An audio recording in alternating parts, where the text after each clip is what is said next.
దైవజనుడితో ముఖాముఖి అనే ఈ కార్యక్రమానికి దేవుని పేరట మీ అందరికీ స్వాగతం. ఈ క్రైస్తవ ప్రపంచంలో ప్రతి విశ్వాసిని బోధకుల స్థాయిలో చూడాలనే అహర్నిశలు అనేక విమర్శలను శాలువాలుగా కప్పుకుంటూ ఎంతో దేవుని పని చేస్తున్న దైవజనులు బ్రదర్ కె కిరణ్ పాల్ గారు మన మధ్య ఉన్నారు. వందనాలు బ్రదర్. మీ ఇద్దరికి వందనాలు. దైవజనుడితో ముఖాముఖి అనే ఈ కార్యక్రమాన్ని మనం ప్రారంభించుకుందాం బ్రదర్. మిమ్మల్ని వెంబడిస్తున్న వేల మంది హృదయాల్లో ఉన్న కొన్ని ప్రశ్నలు మిమ్మల్ని అడగబోతున్నాం. అవి వ్యక్తిగతమైనవి అలాగే సిద్ధాంతపరమైనవి కూడా ఉన్నాయి. అవి మీతో పంచుకోవాలని మేము కొన్ని ప్రశ్నలతో మీ ముందు ఉన్నాం. తప్పకుండా. చాలా సంతోషంగా ఉంది. నాకు ప్రశ్నలు అడగడం అంటే నాకు చాలా ఇష్టం. నన్ను ప్రశ్నిస్తున్నారు, ప్రశ్నించడానికే పిలిచారు. అందును బట్టి నేను మీ ఇద్దరిని దీవిస్తున్నాను. దేవుడు మిమ్మల్ని బట్టి క్రైస్తవ సమాజానికి సత్యము వెదజల్లబడును గాక.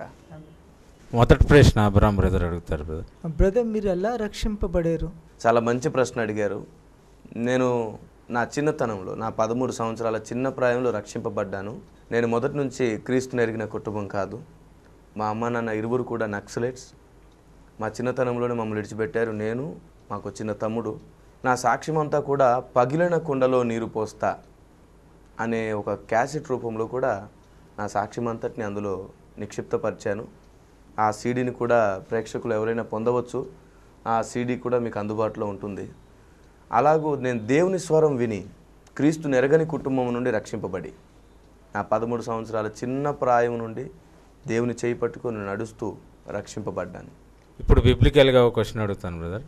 యోహాను సువార్త 17వ అధ్యాయం 17వ వచనంలో సత్యమందు వారిని ప్రతిష్ఠ చేయుడి అని యేసుక్రీస్తు తండ్రికి చేసిన ప్రార్థనలో ఎవరిని ప్రతిష్ఠ చేయాలి? మొదటిది బ్రదర్. తర్వాత సత్యం అంటే ఏమిటి?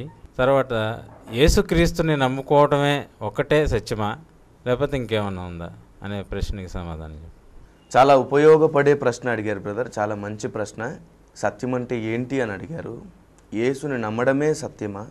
ఎవరిని సత్యమందు ప్రతిష్ఠ చేయాలి? సత్యమందు ప్రతిష్ఠ చేయడం అంటే ఏంటి అనే విషయాన్ని నేను కూలంకషంగా చెప్తాను. మొదటిది ప్రభు చెప్పారు, సత్యమందు వారిని ప్రతిష్ఠ చేయుము అన్నాడు. అంటే విశ్వమంతటికి ఒకే ఒక ధర్మం, ఒకే ఒక సత్యం ఉన్నది. సత్యము అంటే దేవుడు మనిషికి ఆజ్ఞాపించినది, దేవుడు మనిషిని చేయమని కోరినది, మనిషి ద్వారా దేవుడు ఏదైతే చూడాలనుకుంటున్నాడో అది సత్యం. ఆ నియమ నిబంధనలతో దేవుడు మనిషికి ఇచ్చిన సమస్తము కూడా సత్యమే.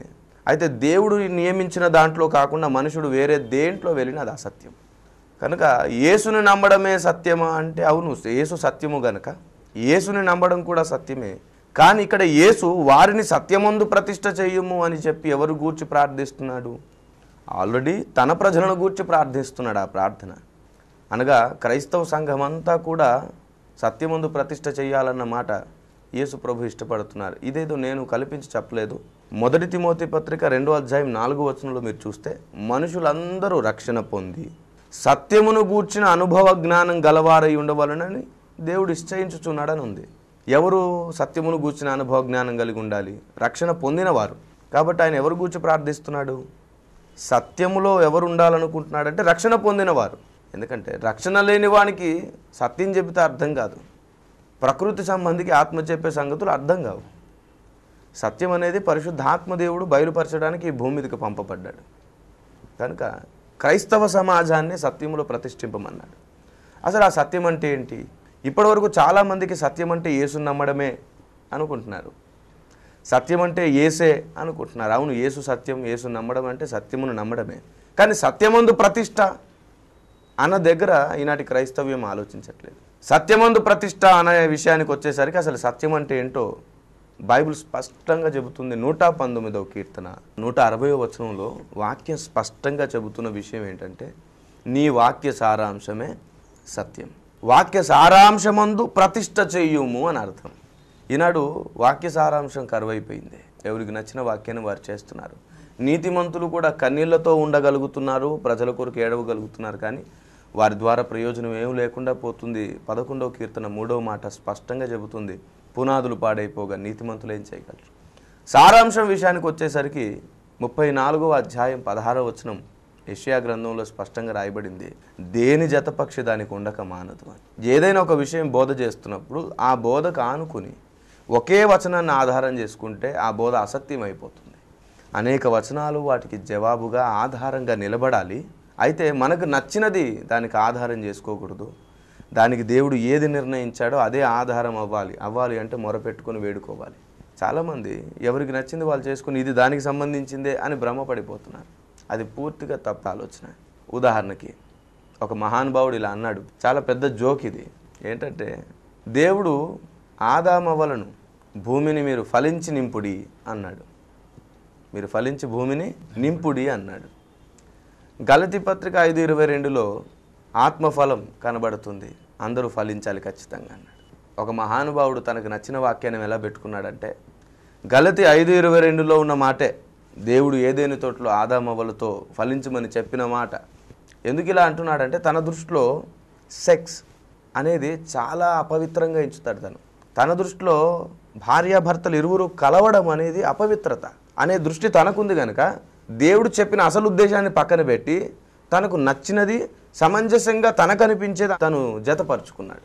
అందుకని ఏమన్నాడు, ఫలించడం అంటే ఆ రోజు ఏదైనా తోటలో ఆదామవ్వలతో చెప్పాడు కూడా అదే.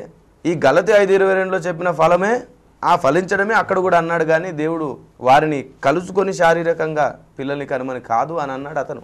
ఒకవేళ అదే నిజమైతే ఎంత ఫలిస్తే మాత్రం భూమి నిండుతుందో చెప్పండి కదా. ఈరోజు ఆత్మఫలం మనలో ఫలిస్తుంది, పురుషుల్లో కూడా ఫలించాలి కదా. మరి పురుషుడు ఎంత ఫలిస్తే భూమి నిండుతుంది? ఇదంతా కూడా తప్పుడు వాక్యం. సో ఇలాగూ తమకు నచ్చిందేదో దాన్ని జతపరుచుకోవడం ద్వారా వాక్యం చెరపబడుతుంది.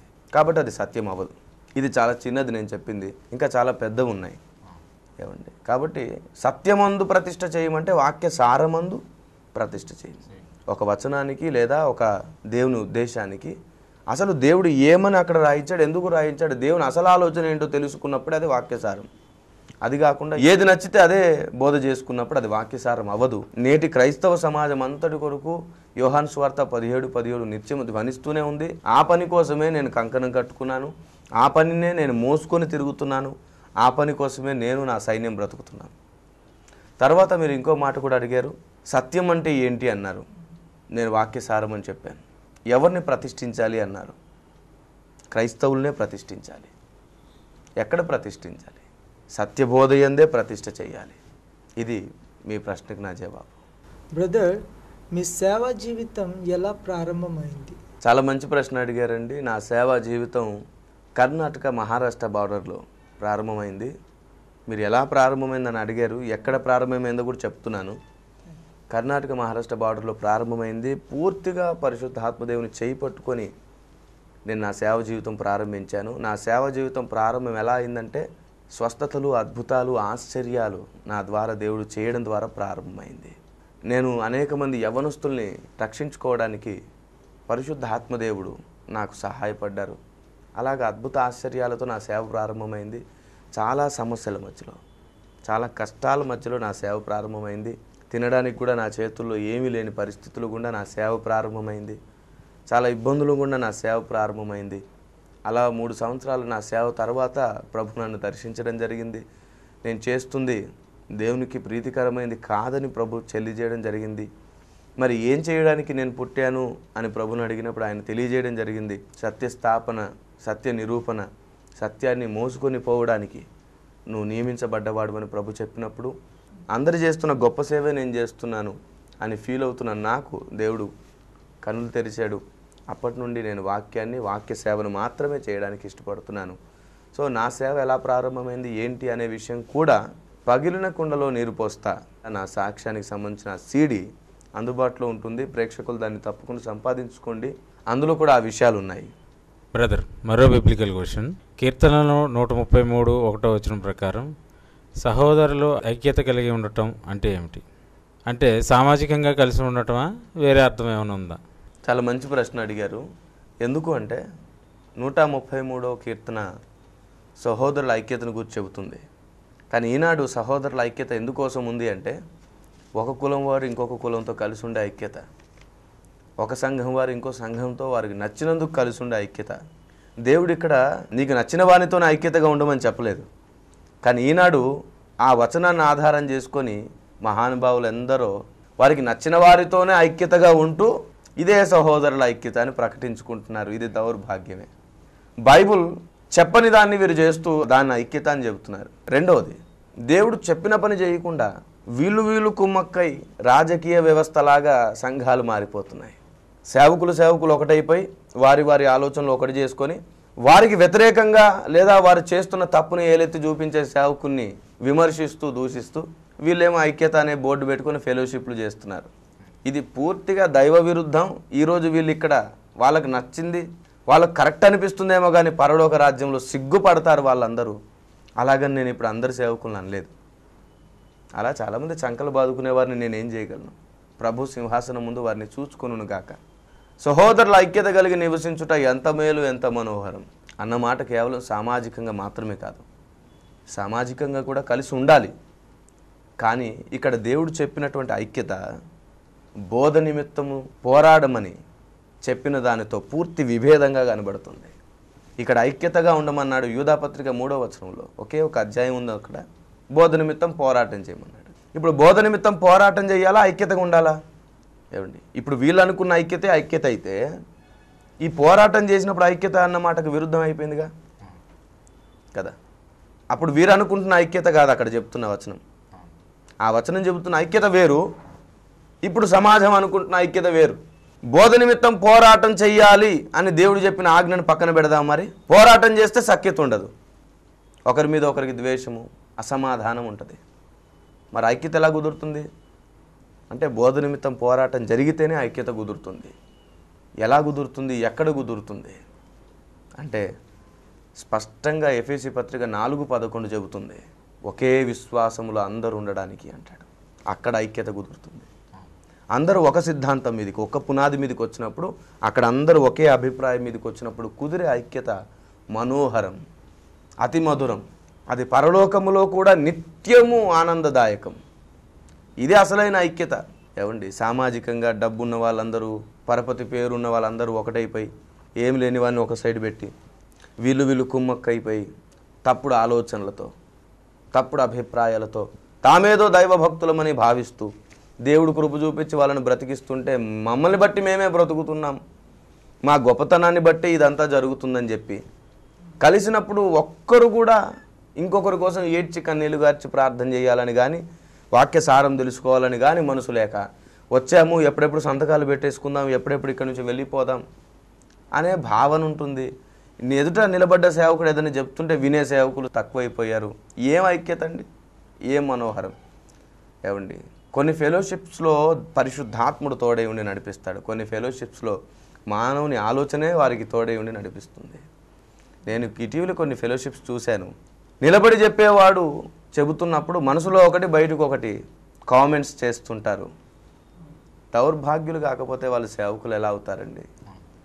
యథార్థవంతులైన సేవకులకు మచ్చ తెచ్చిపెట్టట్లా వీళ్ళు, నీతిమంతులైన సేవకులకు అవమానం తెచ్చిపెట్టట్లా వీరు మరలా సేవకులు. వీరిని ఎవరు పిలిచారు సేవకి? వారిని నిలదీయండి. దేవుడు పిలిచాడని అంటే అబద్ధం చెప్పవచ్చేమో కానీ వారి మనస్సాక్షి నిందారోపణ చేస్తున్నప్పుడు మాత్రం వారు నిజం చెప్పమనండి. ఎవరు పిలిచారు వారిని? ఎందుకు వచ్చారు వారి సేవకి? నిజంగా దేవుడు పిలిచిన సేవకుడైతే నలుగురు గలుచుకున్న చోట ఆత్మీయతను వెదజల్లుతాడు కానీ లోకాన్ని వెదజల్లడు. ఇటీవల కాలంలో ఒక సేవకుడు నిలబడి ఒక చిన్న అనౌన్స్మెంట్ చేస్తుంటే వంకర ప్రశ్నలు వేసి ఆ వ్యక్తిని ఇబ్బంది పరిచాడు. ఆయన వయసులో పెద్దవాడు, మరి ఆ పెద్దవాడిని గౌరవించక్కర్లా? వీడు సేవకుడు మరలా ఫాస్టర్స్ ఫెలోషిప్లో వాడిని ఉంచడం ఎందుకో తెలుసా? తనకు డబ్బు ఉంది, తనకు పేరు ఉంది, హోదా ఉంది, అందుకని మిగతా వారు తనని కాదనుకోలేరు. అదంటే ఐక్యత. అలాంటి ఐక్యత ఎవరికి కావాలి?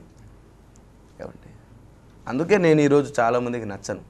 ఉన్నది ఉన్నట్టు మాట్లాడతాను కాబట్టి ఫెలోషిప్ అనేది పరిశుద్ధాత్మ దేవుడు మన మధ్యలో సంచరించడానికి, ఫెలోషిప్ అనేది దేవుని స్వారూప్యం మనం పొందడానికి, ఫెలోషిప్ అనేది కృపావరాలు అభిషేకంతో మనం నింపబడ్డానికి, అదండి ఫెలోషిప్ అంటే.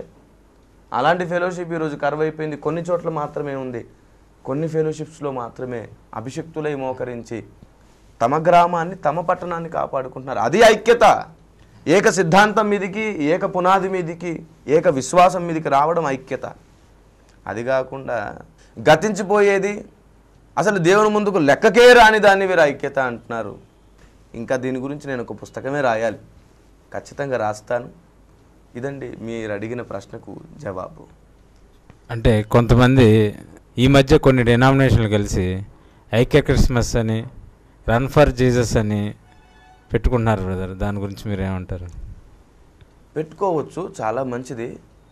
ఐక్య Christmas, grand Christmas, run for Jesus, ఇవన్నీ కూడా చాలా మంచివే. నేను వీటిని విమర్శించను. కానీ అది చేయడం ద్వారా యూజ్ ఎంతవరకు ఉందని ఒకవేళ వాళ్ళని వాళ్ళు చూసుకుంటే వాళ్ళు చేసేది మంచిదా చెడా వాళ్ళకి తెలుస్తుంది. క్రైస్తవుల్లో ఐక్యత ఉంది చూడండి, మేము ఒక పెద్ద గుంపు అని చూపించుకోవడానికి వాళ్ళు చేస్తున్నారా మొదటిది? లేదంటే అది చేయడం ద్వారా ఏమైనా కరపత్రాలు పంచుతూ సువార్త చేస్తున్నారా రన్ ఫర్ జీసస్? లేదంటే ఏదైనా యూజ్ ఉందా? ఒక ఆత్మని ఆ రోజు రక్షింపబడుతుందా? అంత డబ్బు, అంత సమయము, అంత ఖర్చు ఒకరినొకరు పొగుడుకోవడానికేనా? అలాంటివి ఏమైనా ఉంటే చూసుకొని న్యాయమైన కారణమైతే మాత్రం అది దీవెనకరంగా ఉంటుంది, న్యాయమైన కారణమైతే మాత్రం క్షేమం అవుతుంది. అలాంటి న్యాయమైన కారణాలతో భూమి మీద మనం ఏం చేసినా మంచిదే. ఇప్పుడు అడిగిన ప్రశ్నలో మీరు ఎఫ్ఎస్సి పత్రిక 4:11 చెప్పారు. విశ్వాసం అంటే అందరూ ఇప్పుడు క్రైస్తవులు విశ్వాసంలో ఉన్నారు కదా, అందరూ యేసుక్రీస్తునే విశ్వసిస్తున్నారు కదా, అందరూ ఒకే విశ్వాసంలో ఉన్నారు. మంచి ప్రశ్న అడిగారు. యేసుని నమ్మడంలో విశ్వాసం ఒకటే కానీ ఆయనను గూర్చిన జ్ఞానం విషయంలో, లేదంటే ఆయన వేసిన పునాది విషయంలో, అపోస్తుల ప్రవక్తల ద్వారా ఆయన నియమించిన సిద్ధాంతం విషయంలో ఒక అభిప్రాయం ఎవ్వరికీ లేదు. ఒక డినామినేషన్ ఈ భూమి మీద లేదు, కొన్ని వందల డినామినేషన్లు ఉన్నాయి. ఒక సర్వేలో తేలింది 1100 పైచిలుకు డినామినేషన్లు నేడున్నాయి. ఒకరు నమ్మింది ఇంకొకరు నమ్మరు. ఒకరు ఒక బాప్తిస్మం అంటారు, ఇంకొకరు ఇంకో బాప్తిస్మం అంటారు. ఒకరు ప్రభు భోజనం నెలకంటారు, ఒకరు వారానికి అంటారు, ఒకడైతే సంవత్సరానికి అంటాడు. మరి వీనికి ఎవరు చెప్పారో తెలీదు. ఒక్కొక్కరికి ఒక్కొక్క అభిప్రాయం. ఎక్కడుందండి ఏక విశ్వాసం? దేన్ని నమ్ముతున్నారు? యేసుని దేవుడని నమ్మితే సరిపోతుందా? అందుకే ఆయన అన్నాడు, ప్రభువా ప్రభువా అని పిలుచు ప్రతివాడు పరలోక రాజ్యం రాడని. కాబట్టి క్షుణ్ణంగా ఆయన తెలుసుకోవాలి, స్పష్టంగా ఆయన తెలుసుకోవాలని ఆయన కోరుకున్నాడు. రక్షింపబడితే సరిపోదు, సత్యమును గూర్చిన అనుభవ జ్ఞానం రావాలి. అనుభవ జ్ఞానం అంటే ఏంటండి? ఇప్పుడు కారు నడుపుతున్నాడు, అనుభవం గలవాడు అంటే ప్రారంభంలోనే ఒక్క రోజుకి వచ్చేస్తుంది అనుభవం? ఎన్నో రోజుల ప్రయాస కావాలి. సత్యమును గూర్చిన అనుభవ జ్ఞానం అంటే కూడా ఒక్క రోజులో యేసుని నమ్మితే వచ్చేది కాదండి. వాక్య సారము బాగా నేర్చుకుని తెలుసుకొని ప్రతిదీ క్షుణ్ణంగా స్పష్టంగా పరిశీలనగా తెలుసుకున్నప్పుడే సత్యం అర్థమవుతుంది. సత్యంతో సహవాసం చేయాలి అంటే శ్రమను ఆహ్వానించినట్టే. అందుకే సత్యంతో వాసం శ్రమకు ఆహ్వానం అనే ఈ సీడీని నేను చేయడం జరిగింది. దీన్ని ప్రేక్షకులు తప్పకుండా సంపాదించండి. సో అది ఈనాడు ఒక విశ్వాసం మీద ఎవరు లేదు. సత్యంతో వాసం శ్రమకి ఆహ్వానం అని మీరు ఇప్పుడు చెప్పారు కదండి. అనేక క్రైస్తవులు ఇప్పుడు బోధ యేసుని నమ్మితే శాంతి సమాధానం ఉంటుంది, మీ కష్టాలు పోతుంది అని చెప్తున్నారు. మీరు మాత్రము సత్యంతో వాసం శ్రమకి ఆహ్వానం అని చెప్తున్నారు. మీరు మంచి క్వశ్చన్ అడిగారు, చాలా విలువైన క్వశ్చన్ ఇది. ఈనాటి క్రైస్తవ సమాజం తెలుసుకోవాల్సిన క్వశ్చన్ అడిగినందుకు మీకు వందనాలు. విషయం ఏంటంటే బ్రదర్, యేసుని నమ్మితే సుఖం ఉంటుంది, సమాధానం ఉంటుంది, నెమ్మది ఉంటుంది అన్న బోధే తప్పు. యేసుని నమ్మితే నీ అప్పులు పోతాయి, నీ కష్టాలు పోతాయి, నీ కన్నీళ్ళు పోతాయి, నీ ఇబ్బందులు పోతాయి అని చెప్పి రక్షణలోనికి ప్రజల్ని నడిపించడమే తప్పుడు మార్గం. బైబిల్లో ఎవ్వరు అలాంటి బోధ చేయలేదు. నా యేసు కూడా అలాంటి బోధ అనుమతించడు. యేసుని నమ్మితే శ్రమలు వస్తాయని యేసే చెప్పారు. నన్ను నమ్మితే మీకు లోకంలో శ్రమ కలుగునని. అది కొంతవరకే మిమ్మల్ని అనాథలుగా విడువని అన్నాడు. నా నిమిత్తం మీరు వాటిని ఎదిరించాలి, జయించాలన్నాడు. ఇది ఎక్కడి ప్రాస్పరీ గాస్పల్ అండి? యేసుని నమ్మితే శ్రమ తప్పదు. యేసుని నమ్మితే శ్రమలు పోతాయి, అప్పులు పోతాయి, కష్టాలు పోతాయి కాదు. యేసుని నమ్మితే వాటిని గెలిచే బలం వస్తుంది, విశ్వాసపు స్థిరత్వం కలుగుతుంది, పరలోకపు వారసత్వం కలుగుతుంది. అది యేసుని నమ్మితే కలిగేది. యేసుని నమ్మితే ఇవంతా పోతుంటే వీళ్ళు ఏం చేస్తారు మరి? దోమలు కొట్టుకుంటూ కూర్చుంటారేటండి? అదే క్రైస్తవ జీవితం అంటే. చాలా సులువైపోయింది అందరికీ క్రైస్తవ జీవితం. ఇరుకు మార్గం క్రైస్తవ జీవితం అంటే విశాల మార్గం కాదు. యావత్ క్రైస్తవ సమాజం, యావత్ బోధక సమాజం గ్రహించండి దయచేసి. ఏవో మభ్యపెట్టి ఆత్మని రక్షించే ప్రయత్నం వద్దు. అందుకే ఈనాడు క్రైస్తవుడు చులకనైపోయాడు లోకంలో. అలాగని ఈరోజు అద్భుతాలు, ఆశ్చర్యాలు, సూచక క్రియలు లేవని కదా, అవి ఉన్నాయి, జరుగుతాయి. భూమి మీద ప్రభువు మనకిచ్చిన గొప్ప బహుమతి అది. అంతేగాని దాన్ని ఆధారం చేసుకుని ఆత్మని రక్షిస్తే లేఖనం అయితే నెరవేరదు. అది అసలు విషయం. మీరు అడిగినందుకు చాలా వందనాలు. అయితే మీ బోధే రైట్, మిగతా అన్ని బోధకులు తప్పుడు బోధ చెప్తున్నారని మీరు చెప్తున్నారా? మంచి ప్రశ్న అడిగారు. ఈ ప్రశ్నకు నేను మీకు ₹1,00,00,000 ఇవ్వాలని నాకు అనిపిస్తుంది. కానీ ఏ రోజుకు ఆ రోజు వచ్చిన దాంతో సేవ జరిగిస్తున్నాను. ఉన్నందుకు సేవ చేయట్లేదు, సేవ చేస్తున్నందుకు వస్తున్నాయి, వస్తున్నందుకు సేవ చేస్తున్నాను. చాలా క్లిష్ట పరిస్థితిలో ముందుకు పరిగెడుతున్న మనిషిని నేను. మనసారా మాత్రం అంతకు మించి విలువైన ప్రార్థన మీ కొరకు నేను చేస్తాను తండ్రి దగ్గర. మంచి ప్రశ్న అడిగారు. నేను ఇలా తప్పులు ఎత్తి చెప్పుతున్నాను అంటే వాళ్ళు ఏదో తప్పుడు మనుషులను, వాళ్ళు చెప్తున్న దాంట్లో ఉన్నదంతా అసత్యమనో కాదు. ఏమండి, ఒకసారి అద్దాన్ని ముందు పెట్టుకున్నప్పుడు అద్దమును అడుగుదాం, నన్నుగా మొత్తం చూపిస్తున్నావు ఏంటి నువ్వు, నాలో ఉన్న లోపాలు కూడా కనబడేటట్టు చేస్తున్నావు అని అద్దాన్ని అడిగితే అద్దం ఏమనిద్ది? అసలు అద్దం పనేంటి? చూపిస్తాను. ఇప్పుడు నేను ఒక సత్యాన్ని బయటికి పెడుతున్నప్పుడు అసత్యం కనబడితే నేనేం చేయగలను? అది వారిలో అసత్యం కనబడితే నేను వారిని అబద్ధమని, వారి జీవితం అంతా అబద్ధమని నేను అన్నట్టు కాదు. సత్యం బయటికి కనబడ్డప్పుడు మిగతా వాళ్ళకి ఎట్లాగో వాళ్ళలో ఉన్న తప్పు వాళ్ళకి కనబడుతుంది. అప్పుడు నేను వాళ్ళని విమర్శిస్తున్నట్ల. ఉదాహరణకి, ఇదిగో దొంగిలా ఉంటాడు అన్నాను అనుకోండి, కోపానికి వచ్చి నన్ను ద్వేషిస్తూ ఇదేంటి నన్నే అన్నాడని అనుకుంటున్నారంటే ఇప్పుడు దొంగ ఎవరన్నమాట? ఏమండి, అదే నీతిమంతుడైన యథార్థవంతుడైన సేవకుడైతే తమ్ముడు కరెక్ట్ చెప్పాడు, నిజం చెప్పాడు అని ధైర్యంగా ఫీల్ అవుతాడు. కానీ భయంగాను అవమానంగా ఫీల్ అవ్వడు. అలా భయంగా అవమానంగా ఫీల్ అయ్యేవారే దొంగలు అవుతారు. ఇప్పుడు నేను మరలా సేవకుని దొంగలు అన్నట్ల. నేను వాళ్ళ ఫీలింగ్ని చెప్తున్నాను, విషయం ఇది. అలాగూ వాక్యాన్ని ఎత్తి చూపించి ఇది తప్పు అని చెప్తున్నప్పుడు వాళ్ళు చేసిన బోధను నేను తప్పంటున్నాను, వాళ్ళని తప్పనట్ల. యథార్థవంతులైన బోధకులు కూడా తప్పుడు వ్యాఖ్యానాలు చేస్తున్నారు భూమి మీద. సరే, మీరు అడిగిన ఇంకో ప్రశ్న ఏంటంటే మీదే కరెక్టా వాళ్ళది కరెక్ట్ కాదా అని. ఈ భూమి మీద ఎవరిది కరెక్ట్ కాదు, బైబిల్ చెప్పేదే కరెక్ట్. ఏ బోధకుంది సొంత బోధ కరెక్ట్ కాదు. బైబిల్ చెప్పినప్పుడు అది నాదెందుకు అవుతుందండి? దేవుని బోధ అవుతుంది. కానీ ఆయన బోధ ముందు పెడితే నా బోధ కరెక్ట్ అని నేను ఎట్లా అంటాను? నా దేవుడు బైబిల్లో చూపించిన బోధే కరెక్ట్, ఆ బోధకి అందరం ముడిపడదాం. నా బోధ కాదు, వాళ్ళ బోధ కాదు. That's all. ఇది నా సమాధానం. మరో బిబ్లికల్ క్వశ్చన్ బ్రదర్.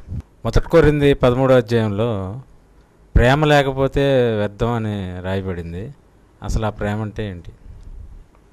మంచి ప్రశ్న అడిగారు. చాలామందికి ఈ ప్రశ్నకు అసలు జవాబు తెలియక ప్రేమ అంటే దాన ధర్మాలు, ఏమండి, తర్వాత ఆదరించడాలు, అవే ప్రేమ అనుకుంటున్నారు. కానీ ఒకవేళ అదే నిజమైతే పౌలు భక్తుడు ఆ కొరింథీ పత్రికలో అంటాడు, బీదలకు నా ఆస్తినిచ్చిన, కాల్చుటకు నా శరీరం ఇచ్చిన ప్రేమ లేని వాడినైతే వ్యర్థుడని. ఇప్పుడు ప్రేమ ఉంటేనే కదా బీదలకు ఆస్తి ఇస్తాం, ప్రేమ ఉంటేనే కదా శరీరాన్ని కాల్చడానికి ఇచ్చే అంత త్యాగం చేస్తాం. మరి అది చేసినా సరే ప్రేమ లేకపోతే వ్యర్థులని అంటాడేంటి? అంటే మనం అనుకునే ప్రేమ కాదు యాక్చువల్లీ అక్కడ ఉన్నది. దీనికి సంబంధించి కృపావరాలు అక్కరలేదా, ప్రేమ ఉంటే చాలా అనే ఆశ్చర్యాస్పదమైన సందేశం ఒకటి చేశాను. ఆ సిడి ప్రేక్షకులు చూడండి. ఇది తప్పకుండా సంపాదించుకుంటే వారికి ఈ విషయం ఇంకా క్లియర్గా అర్థమవుతుంది. అక్కడున్న ప్రేమ మనం అనుకునే దాన ధర్మాలో మనం చూపించే ఎఫెక్షనో లేదంటే మనలో ఉన్న స్పందనో మనం చూపించే ప్రేమ ఆప్యాయతలో కాదు కాదు కాదు. పౌలు గారు స్పష్టంగా చెప్తున్నాడు, అవి ఉన్నా సరే అవి చేసినా సరే ప్రేమ లేని వాడిని వ్యర్థనైతే ఇంకో ప్రేమ గురించి చెప్తున్నాడు. ఏంటి ఆ ప్రేమ? దేని గూర్చి ఆ ప్రేమ? అసలు ఆ ప్రేమ దేన్ని గూర్చి సంతోషిస్తుంది? ఆ ప్రేమ దేనిని కోరుకుంటుంది? దేన్ని జరిగిస్తుందో తెలుసుకుంటే ఆ ప్రేమ ఏంటో తెలుస్తుంది. ప్రేమ అన్నిటినీ తాలును, అన్నిటినీ సహించును, అన్నిటినీ నమ్మును అంటే అసత్యాన్ని కూడా నమ్ముననా? అబద్ధాన్ని కూడా నమ్ముననా? అది తెలివి తక్కువ ప్రేమ అవుతుంది కదా అబద్ధాన్ని నమ్మితే. కానీ అక్కడ అన్నిటినీ నమ్మునంటే అబద్ధాన్ని నమ్మునని కూడా పెట్టుకోవచ్చా? పెడతారు చాలామంది. కానీ విషయం ఏంటంటే వెంటనే దాని కిందే అన్నాడు, అసత్యమందు సంతోషపడక అని వెంటనే పరిశుద్ధాత్మదేవుడు రాయించాడు. మరి సత్యమందు సంతోషపడుతుందంట. దేన్ని ప్రేమ అంటే భూమి మీద దేవుడు నియమించిన పునాది, బోధ, సత్యము, సత్యసారము, వాక్యము మీద ప్రేమ లేకపోతే ఎంత చేసినా ఉత్తదే. అందుకే దేవుడు ప్రకటన గ్రంథం 2వ అధ్యాయం 20వ వచనంలో అయినను నీ మీద తప్పు ఒకటి నేను మోపవలసి ఉన్నది అన్నాడు. మీరు ప్రకటన గ్రంథం 2:19లో చూడండి, వాళ్ళ క్రియలు, వాళ్ళ ప్రేమ, వాళ్ళ మంచితనము బోల్డన్ని కనబడతాయి. అవి రెట్టింపులు అయ్యాయంట, మరి ఎక్కువైనవంట. అవి చెబుతూ వాళ్ళ మంచితనంలో వాళ్ళ సేవా విధానం అంతా చెబుతూ అయినను నేను నీ మీద తప్పు మోపుతున్నాను అంటున్నాడు. అంటే ఇదంతా చేసినా సరే సత్యం గురించిన ప్రేమ లేకపోతే, ఈ త్యాగం మీద సత్యం గురించి చేయకపోతే, మనుషుల మెప్పు కోరుతూ, మనుషుల ప్రేమను కోరుతూ, మనుషుల క్షణిక సంతోషాన్ని కోరుతూ, దేవుని దుఃఖపరుస్తూ, అసత్యాన్ని వెంబడిస్తూ, సత్యాన్ని వెంబడించకపోతే వ్యర్థుడే వ్యర్థుడే వ్యర్థుడు. ఆ ప్రేమ సత్యాన్ని ప్రేమించే ప్రేమ, ఆ ప్రేమ సత్యాన్ని ప్రేమించని వారిని ద్వేషించే ప్రేమ. అది మీ ప్రశ్నకు నా జవాబు. ఆ సీడీ సంపాదించుకుంటే అందులో ఇంకా చాలా విఫలంగా వివరించాను, దాన్ని సంపాదించుకోవచ్చు. బ్రదర్, ఒక పర్సనల్ ప్రశ్న. మీరు సొంతంగా పాటలు, కవిత్వాలు రాస్తారని విన్నాము. సో ప్రేక్షకులు చాలామంది మిమ్మల్ని ప్రేమిస్తారు, వాళ్ళందరూ అవి కోరుకుంటున్నారు. సో అవి ఎప్పుడు రిలీజ్ అవుతుంది ఏంటి కొంచెం చెప్తారండి? చాలా మంచి ప్రశ్న అడిగారు. నేను సొంతగా పాటలు రాయడం, కవిత్వాలు రాయడం అనేది నాకు దేవుడు అనుభవంతో నేర్పించాడు. గాయాలలో నుండి వచ్చిన గేయాలు అవి. సో అనుభవపూర్వకంగా నేను రాసుకున్న పాటలు అవి. చాలా పాటలు రాశాను, దాదాపుగా ఇప్పటికీ 50కి పైగా నేను సొంత పాటలు అనుభవంతో రాశాను. కవిత్వాలు కూడా చాలా రాశాను. బైబిల్ విశ్వగర్భిణి అనే మ్యాగజైన్లో నా కవితలు కూడా పబ్లిష్ చేస్తున్నాను. సో పాటలు విడుదల చేయడము అని మీరు అడిగారు కనుక చెప్తున్నాను, చాలా త్వరలో పాటలు కూడా విడుదలవుతాయి. అయితే మీరు అడిగినందుకు ముందుగా మ్యాగజైన్లో మా పాటల్ని ప్రింటెడ్గా విడుదల చేస్తాను మొదటగా, తర్వాత క్యాసెట్గా విడుదల చేస్తాను. ప్రేక్షకులందరూ గమనించండి. దాదాపుగా చాలామంది అడిగారు ఇప్పటివరకు. అవన్నీ మీకు అందుబాటులోకి తీసుకొని రావడానికి ప్రభు నాకు సహాయం చేయనుగాక. తప్పకుండా తీసుకొస్తాను.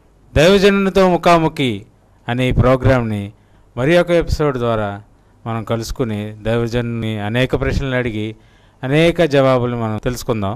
అప్పటి వరకు మీరందరూ సత్యమందు స్థిరులవ్వాలని కోరుకుంటున్నాం. వందనాలు.